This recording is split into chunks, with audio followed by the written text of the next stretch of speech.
అందరికీ నమస్తే అండి. ఈ మధ్య కాలంలో ఒక వీడియో చూశాను.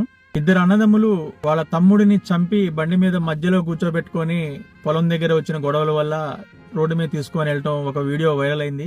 చాలా బాధ అనిపించింది. ఈ ప్రపంచంలో ఎక్కడా దొరకనిది అన్నిటికంటే కూడా చాలా విలువైనవి రక్త సంబంధాలు. ఆ రక్త సంబంధాలను విచ్ఛిన్నం చేసేలాగా ఎవరు కూడా జీవించొద్దని నేను ప్రాధేయపడుతున్నాను. ఈ సందర్భంలో మీకు ఒక విషయాన్ని నేను తెలియజేయాలనుకుంటున్నాను. మేము ముగ్గురు అన్నదమ్ములు ఎంతో అన్యోన్యంగా ఆప్యాయతగా పెరిగాం. మా అమ్మ చిన్నప్పుడు నాకు చెప్తూ ఉండేది, అన్నయ్యలు గౌరవించాలి, అన్నయ్యలతో మంచిగా ఉండాలని నాకు చిన్నప్పటి నుంచి చెప్తూ ఉండేది. మా ముగ్గురికి మ్యారేజ్లు అయిపోయినాయి. ఆ మధ్య కాలంలో ఒకసారి నాకు కొంచెం అమౌంట్ ఇవ్వాల్సి వచ్చింది. వాళ్ళు కొంచెం ఎక్కువ అమౌంట్. సో ఎంత ట్రై చేసినా గానీ వాళ్ళ దగ్గర నుంచి ఆ అమౌంట్ రావట్లేదు. న్యాయపరంగా అవి నాకు రావాల్సిన అమౌంట్, కానీ రావట్లేదు. బాగా విసుగు చెందాను.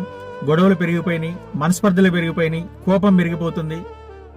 మా అమ్మ కూడా మా ముగ్గురు అన్నదమ్ముల మధ్యలో ఏమీ చెప్పలేక, ఎవరిని ఏమీ అనలేక సైలెంట్ గా ఉంటుంది తప్ప చేసేదేం కనపడట్లేదు.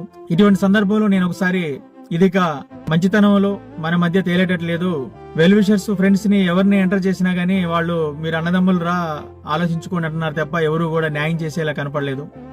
ఇక లాస్ట్ కి పోలీస్ స్టేషనే కరెక్ట్ అని చెప్పేసి పోలీస్ స్టేషన్కి వెళ్ళి కూర్చున్నాను. ఇంకా సిఐ గారు రాలేదు. ఈ లోపల నేను కొన్ని విషయాలు ఆలోచించాను. మా అన్నయ్యల మీద నేను కంప్లైంట్ ఇవ్వడానికి ముందు ఒక్కసారి మా అన్నయ్యల గురించి ఆలోచించాను. చిన్నప్పటి నుంచి నన్ను ఎలా చూసుకున్నారు, నన్ను పెంచిన విధానం ఏంటనేది. అప్పుడు వెంటనే నాకు కొన్ని విషయాలు గుర్తొచ్చినాయి. అవేంటంటే, మా ఊర్లో వర్షాకాలం పెద్ద వాగు వస్తుండేది. అంటే మనుషులు కొట్టుకొని పోయేంత వాగు వచ్చేది. ఆ వాగులో మా అన్నయ్య క్లాస్మేట్స్ వాళ్ళందరూ వెళ్ళి కూడా మా అన్నయ్యతో పాటు ఈత కొడతా ఉండేవాళ్ళు. నేను కూడా వెళ్ళేవాడిని. నాకు ఈత రాదు. అయితే మా అన్నయ్య నన్ను ఒక దెరంపటి అక్కడ వాగు పక్కనే నీళ్లలో పిచ్చిమల్లి అని ఒకటి ఉండేది చెట్టు, దాన్ని పట్టుకొని అక్కడే ఉండమని చెప్పాడు. లోపల రావద్దని చెప్పేవాడు వాటర్లోకి. వాళ్ళు బాగా ప్రవాహం ఎక్కువగా ఉన్న దాంట్లో వాళ్ళు స్విమ్మింగ్ చేస్తూ ఉండేవాళ్ళు. మా అన్నయ్య ఆ వాగులో దూకి మునిగి తేలినప్పుడల్లా వెంటనే లేచి నేను కనపడకపోయేకి నేను ఆ పిచ్చిమల్లి సాటు ఉండేవాడిని. మా తమ్ముడేడి అని చెప్పి కంగారుగా ఇట్లా చూస్తూ వద్దండు అని పిలిచేవాడు గట్టిగా. తర్వాత నేను కనపడంగానే కనపడవేరా మరి ఎక్కడున్నావురా అని చెప్పి అనేవాడు. ఆ విషయం గుర్తొచ్చింది. ఆ తర్వాత మా పెద్దన్నయ్య మా ఇంట్లో చిన్న పూరి గుడిసెలో మేము జీవించాము చిన్నప్పుడు. చలికాలం వస్తే మా నులక మంచం కింద రవ్వలు వేడి చేసి ప్లేట్లో, రాతిని ప్లేట్లో ఆ రవ్వలన్నీ వేసి మంచం కింద పెట్టుకునేవాళ్ళం వేడి కోసం. మా పెద్దన్నయ్య పక్కన పడుకునేవాడిని నేను. మా పెద్దన్నయ్య ఆ రవ్వలు పోసిన ప్లేటు నాకు వేడొచ్చే విధంగా నా వైపు జరిపి పెట్టేవాడు. ఒకటే దుప్పటి ఉండేది, అది చినిగిపోయి ఉండేది, కాళ్ళన్నీ బయటే ఉండేవి. ఆ దుప్పటిని నాకు పూర్తిగా గప్పి చలికాలం కూడా మా పెద్దన్నయ్య దుప్పటి లేకుండా అలాగే పడుకునేవాడు. ఆ విషయం గుర్తొచ్చింది. ఒకసారి నేను 1999లో బాగా ఆకలి మీద రోడ్డు మీద నడుచుకుంటూ పోతున్న సమయంలో నా చిన్నన్నయ్య పాల వ్యానులో పనిచేసేవాడు. అప్పుడు చదువుకుంటూ సిద్ధారెడ్డి డిగ్రీ కాలేజీ. ఆ సమయంలో రోడ్డు మీద నడుచుకుంటూ పోతున్న నేను జడ్పీ సెంటర్ ఆ ప్రాంతంలో కనిపిస్తే నైట్ డ్యూటీ మొత్తం ఉండేదన్నమాట ఆ వ్యానులో. నన్ను చూసి ఆ వ్యాన్ ఆపి నా దగ్గరకు వచ్చి ఏమైనా తిన్నావారా అని అడిగి నా జేబులో ఒక 100 రూపాయలు పెట్టి మళ్ళీ అదే వ్యాన్లో డ్యూటీకి వెళ్ళిపోయేవాడు. అలాగే మా చిన్నన్నయ్య నేను ఖమ్మంలో ఒకే రూమ్ లో ఉండి చదువుకునేటప్పుడు మేము చదువుకున్నంత కాలంలో చాలా రోజులు మేము ఉపవాసాలు ఉన్న సందర్భాలు ఉన్నాయి. కొంచెం రైస్ ఉంటే మా తమ్ముడు తింటాడులే అని చెప్పి వదిలేసేవాడు. నేను మా అన్నయ్య తింటాడులే అని వదిలేసేవాడిని. అలా ఒకరికొకరు త్యాగం చేసుకుంటూ ఒకరికొకరు ప్రేమాభిమానాలు పంచుకుంటూ పెరిగాము. నేను ఎన్నో తప్పులు చేశాను చిన్నప్పుడు, క్షమించరాని తప్పులు. నేను చేసిన ప్రతి తప్పులో కూడా నా అన్నయ్యలు నన్ను రక్షిస్తూ, ఎవరన్నా మీ తమ్ముడు ఇలా చేసి నేను ఇంటి మీదకి వచ్చినప్పుడు మా తమ్ముడు లేడని చెప్పటం, నన్ను దాచిపెట్టడం, నన్ను వాళ్ళు కంటికి రెప్పలా చూసుకున్న పరిస్థితులన్నీ నాకు గుర్తొచ్చాయి. అలాగే మా ఇద్దరు అన్నదమ్ములు చదివించడానికి మా పెద్దన్నయ్య చిన్నప్పుడు తన పడిన కష్టాలు, అడవికెళ్లి కోపు నరకటాలు, కుప్పకొట్టుళ్ళు, వరి కోతలు ఇవన్నీ చేస్తూ టైలరింగ్ పని చేసుకుంటూ మాకు పైసలు పంపించుకుంటూ మా కోసమే మా తమ్ముళ్ళు అభివృద్ధి చెందాలి, మా తమ్ముళ్ళు గొప్పగా చదువుకోవాలని జీవించిన రోజులు గుర్తొచ్చాయి. మా చిన్నన్నయ్యకి ఒక జత షూ ఉండేవి, బట్టలు కూడా ఒక 2 జతలే ఉండేవి. అందులో మా చిన్నన్నయ్య బట్టలు షూ వేసుకొని నేను ఎటైనా బయటకు వెళ్తే నేను వచ్చేంత వరకు కూడా మా చిన్నన్నయ్య రూమ్ లోనే ఉండేవాడు, బయటికి పోకుండా ఎంత పని ఉన్నా గానీ. నేను వచ్చినాక ఎందుకురా నా బట్టలు వేసుకున్నావు అని కూడా ఏ రోజు కూడా అనేవాడు కాదు. నేను వచ్చినాక అవి ఆ షూ అవన్నీ తీసేసినాక మళ్ళీ అవి వేసుకుని బయటికి వెళ్ళేవాడు.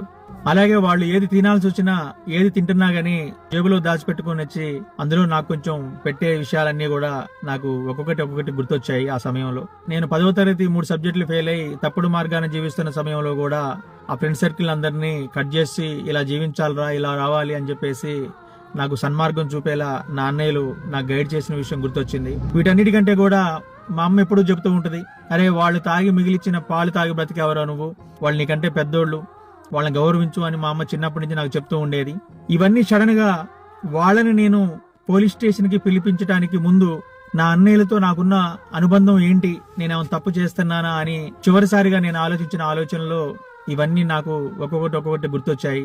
ఇవన్నీ గుర్తొచ్చినాక నాకేమనిపించిందంటే, వీళ్ళు పంచిన ప్రేమాభిమానాలు నా పైన ఆ డబ్బుల కంటే కూడా చాలా ఎక్కువ అనిపించింది. వెలకట్టలేని ఈ ప్రేమాభిమానాల కింద ఆ డబ్బులు చాలా చిన్నవి అనిపించినాయి. వెంటనే రియలైజ్ అయ్యి ఆ పోలీస్ స్టేషన్ లో ఆ బెంచ్ మీద కూర్చొని లోపలికి వెళ్లకుండానే ఇంకెప్పుడు జీవితంలో నేను బ్రతికున్నంత కాలం కూడా నాకిచ్చే పైసల విషయంలో ఎప్పుడు కూడా మా అన్నయ్యల్ని నేను అడగకూడదు.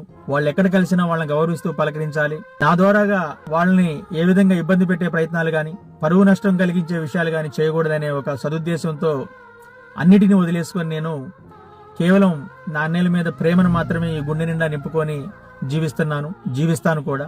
వాళ్ళు నాతో ఎలా ఉంటున్నారు, నాపై ఎలా ఉన్నారు, నా మీద ప్రేమ వాళ్ళ మనసులో ఎలా ఉన్నది అనేది నాకు అనవసరం.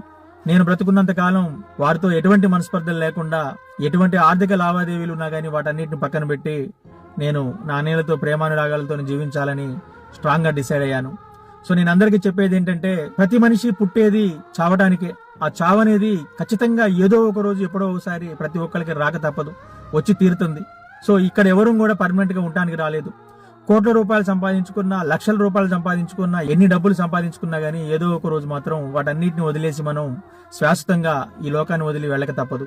కానీ మనం వెళ్ళినాక మన గురించి నలుగురు బాధపడే వ్యక్తులు ఉన్నారంటే, జీవితం పంచుకున్న భార్య, మనకు తోడబుట్టిన వాళ్ళు, మనకి జన్మనిచ్చిన తల్లిదండ్రులు, మన పిల్లలు తప్ప ఇంకెవరు ఉండరు. ఇటువంటి బంధాలనే మనం ఈ డబ్బు కోసం, ఈ అత్యాశతో, యుగోలతో, ఇంకా కొంతమంది చెప్పుడు మాటలు విని తన మన అనే ఒక బంధాలను మర్చిపోయి చంపుకోటాలు, తిట్టుకోటాలు, రక్తం పంచుకు పుట్టిన అన్నదమ్ములమే రక్తాన్ని చిందించుకునే విధంగా గొడ్డలతో, కత్తులతో దాడులు చేసుకోవటం, ఇదంతా కూడా క్షమించరానిది. మానవ జీవన విధానానికి ఇవన్నీ కూడా విరుద్ధమైనవి. దయచేసి అన్నిటికంటే విలువైన బంధాలు రక్త సంబంధాలు, వాటిని కాపాడండి. బ్రతకడానికి దేవుడు ప్రతి ఒక్కరికి కొంత జీవితాన్ని ఇస్తాడు. ఆ జీవితంలో ఉన్నదాన్ని మనం ఆనందంగా ఇంతవరకే మనకని ముందుకు పోవాలి తప్ప ఇంకా ఏదో కావాలి, ఏదో చెయ్యాలి, వాడిని తీసుకోవాలి, వీడిని తీసుకోవాలని అత్యాశతో పోతే ఇటువంటివన్నీ వస్తూ ఉంటాయి. డబ్బు అనేది శాశ్వతం కాదు. డబ్బు ఏమైనా చేపిస్తుంది, మంచి వాళ్ళని చెడ్డవాళ్ళగా మారుస్తుంది, అయిన వాళ్ళని దూరం చేస్తుంది, కాని వాళ్ళని దగ్గరగా చేస్తుంది. అన్నిటికీ ఉన్న పెద్ద మహిమ ఆ డబ్బుది. ఆ డబ్బు మన దగ్గరికి ఎంత ఎక్కువ వస్తున్నప్పుడు మనం అంత జాగ్రత్తగా ఉంటే జీవితాన్ని ముందుకు తీసుకుపోతాము. ఒకప్పుడు ఏమీ లేని పేదరికమైన పరిస్థితుల్లో ఉన్నప్పుడు అందరం కూడా ఎంతో ప్రేమ ఆప్యాయతలతో జీవించాము. ఇవాళ భగవంతుడి దయ వల్ల అందరం సెట్ అయిపోయి లక్షల రూపాయలు సంపాదించుకుంటూ ఒక స్టేజిలో తిరుగుతున్న టైంలో, ఎంతో అన్యోన్యంగా కలిసి జీవించాల్సిన సమయంలో పిల్లలు పెద్దోళ్ళు అవుతూ ఒకరినొకరు అర్థం చేసుకుంటూ గొప్పగా ఉమ్మడి కుటుంబాలతో సంతోషంగా జీవించాల్సిన టైంలో ఈ డబ్బు అనేది పెరగటం వల్ల అత్యాశ బాగా పెరిగిపోయి, మా అమ్మ చెబుతూ ఉంటది, నడమంతరపు సిరిరా అంటుంటది. నడమంతరపు సిరి అంటే ఏమీ లేనోడికి ఒక్కసారే పైసలనే రావటం మొదలైతే వాడికి తన మన అనే బంధాలు ఉండవంట, కన్ను మిన్ను కానరాదంట.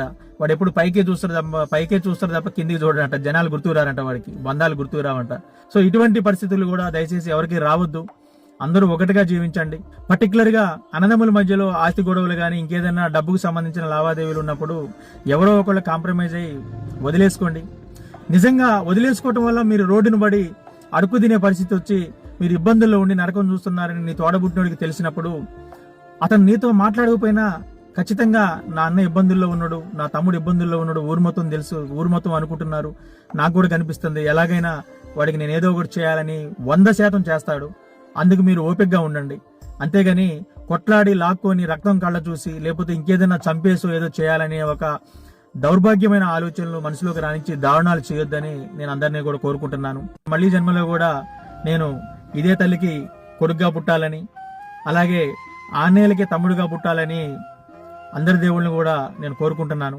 ఎన్ని ఊర్లు తిరిగినా, ఎన్ని లక్షలు సంపాదించినా గానీ ఆ బంధం అనేది మనకు దొరకదు.